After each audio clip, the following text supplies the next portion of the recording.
Hi everyone, my name is Julie and I work in the Student Finance Office here at Hilbert College. Today I want to talk to you about filing your FAFSA application. FAFSA is your free application for federal student aid. The great thing about the FAFSA is it's become a lot easier to file in recent years, and it is completely free.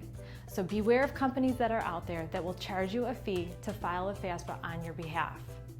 The FAFSA application is available online at www.fafsa.ed.gov, and the new FAFSA applications are available January 1st of each year.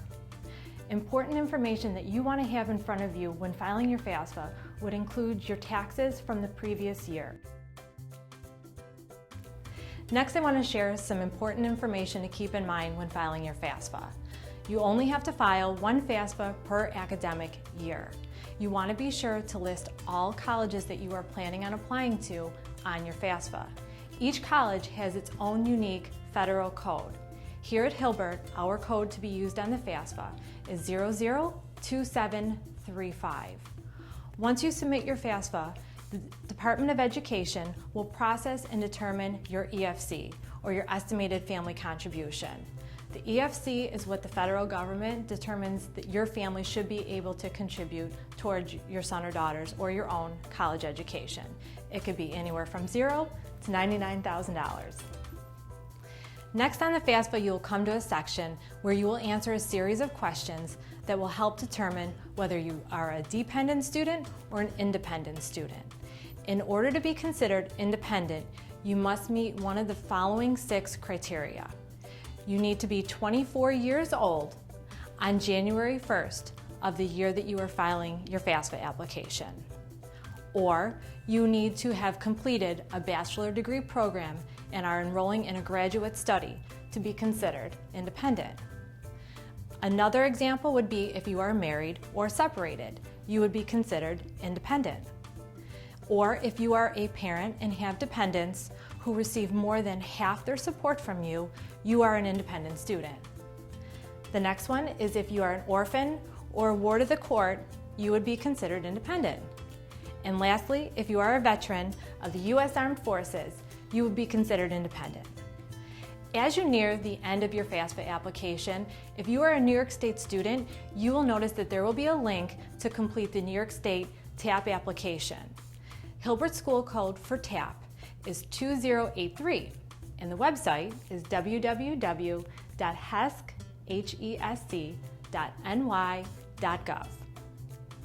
Now, when you get to the income section of the FAFSA for both the student and the parent, you will notice that there is an IRS data retrieval tool, or DRT as we call it. We highly recommend that you use this data retrieval tool. What this does is it will enable you to access your tax information that was reported to the IRS when you filed your taxes and transfer it right back onto your FAFSA. This will ensure that you are reporting accurate tax information and accurate income information on your FAFSA.